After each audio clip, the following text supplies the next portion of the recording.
અમારા નાટકનું નામ છે એકતાનો ગુણાકારની સફળતાનો સરવાળો.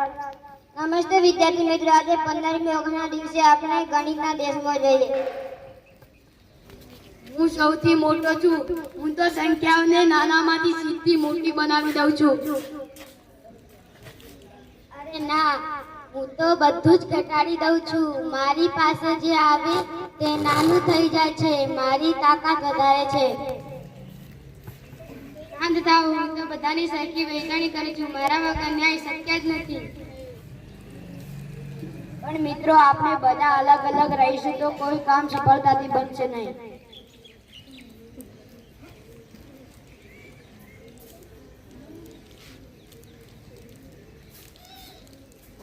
મારી તો કોઈ કિંમત જ નથી. હું એકલો બેસું તોય શૂન્ય, અને જો કોઈની પાસે જોડાઈ જાઉં તો મારી કિંમત વધી જાય છે. હા, તું તો સાચે જ નકામો છે. તારા હોવાથી કે ન હોવાથી શું ફરક પડે? ના બાદ બાકી તું ભૂલ કરે છે. આપણા ભારત દેશ આજે 15મી ઓગસ્ટ ઉજવી રહ્યા છે. દેશ ક્યારેય એકલા માણસથી બનતો નથી. આ તો શક્ય જ નથી.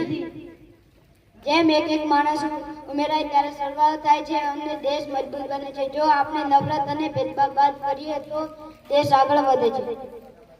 હા, અને આપણે આપણી ખુશીઓ અને સંસાધનોની વહેંચણી કરીએ તો આપણા સમાજમાં સમાનતા આવે છે.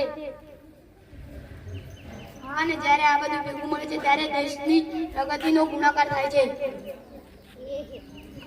અને આ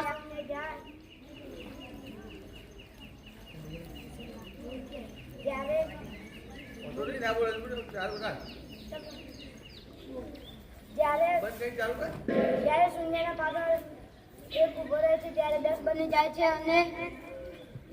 અને નાનામાં નાનો માણસ પણ દેશ માટે મહત્વનો છે.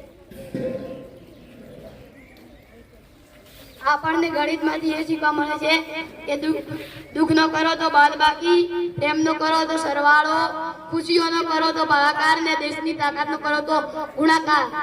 જય હિન્દ, જય ભારત.